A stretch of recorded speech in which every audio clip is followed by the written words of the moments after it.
A very special and warm greeting to you today. We're sitting in a beautiful forest. It's a summer's day, it's quite warm, but it's just so good to be with you. I want to ask you today, who are you trusting in? Where is your expectation lying? Are you trusting in man or are you trusting in God? I hope you're trusting in God.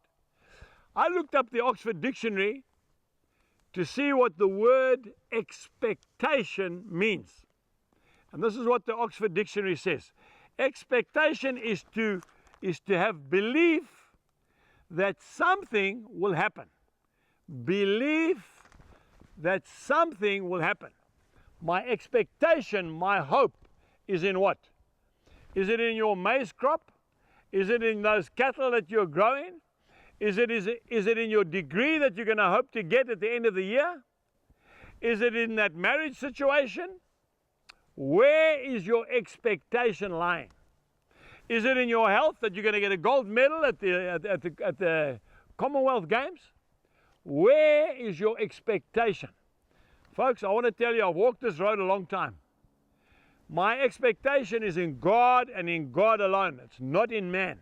Every time I've put my hope and my expectation in man, I have been disappointed. Why? Because of the person? No, because my trust and my hope is not in God. And that's why I get disappointed. I want to say to you today, put your expectation on the Lord and you will not be disappointed.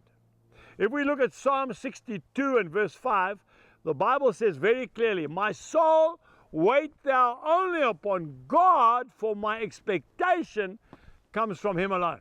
There we are. Once you do that, you will not be disappointed. So we need to change our mindset today. Start to look to the Lord and not to man. Because when we put our expectation on our family members, on our company, on our sporting abilities, we get disappointed. And we put tremendous pressure on our loved ones. Because your children might not be A-grade students. They might excel in other areas. They might be talented in artistic ways. We don't know. Let them do their best and love them, and they will exceed what you've ever dreamt of. But when you start to live through your children, when you start to put your expectation on their results, that's not fair. Because you put in a burden on them even at a young age. Same thing goes, madam, when you look at your husband. Your husband is not your provider. God is your provider. He'll use your husband to provide, but it's God. So when things are not going well economically, okay, in the home maybe, get on your knees and ask God to make a way for you. Your husband's working as hard as he can. He can't work any harder than that, right? And don't compare him with somebody else who's got more money or whatever. That's the worst thing you can ever do, because you could put pressure on them. My soul, wait thou only upon God, for my expectation comes from Him alone.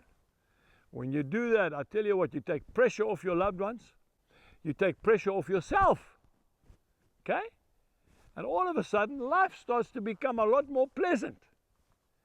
We get into a rat race. It's the system. I've got to be the best. I've got to do the best. I've got to produce the most. That is not the way it is. The Lord continually told His disciples to come aside and rest a while. You know, the Bible says clearly in Isaiah chapter 40, verse 31, those who wait upon the Lord shall renew their strength.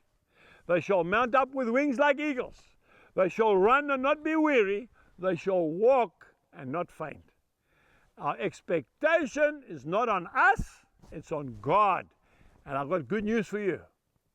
He will not disappoint. He will not disappoint. So until next time, trust God. Goodbye. We trust that you have been blessed by today's message. For more information, please visit angusbuchan.com.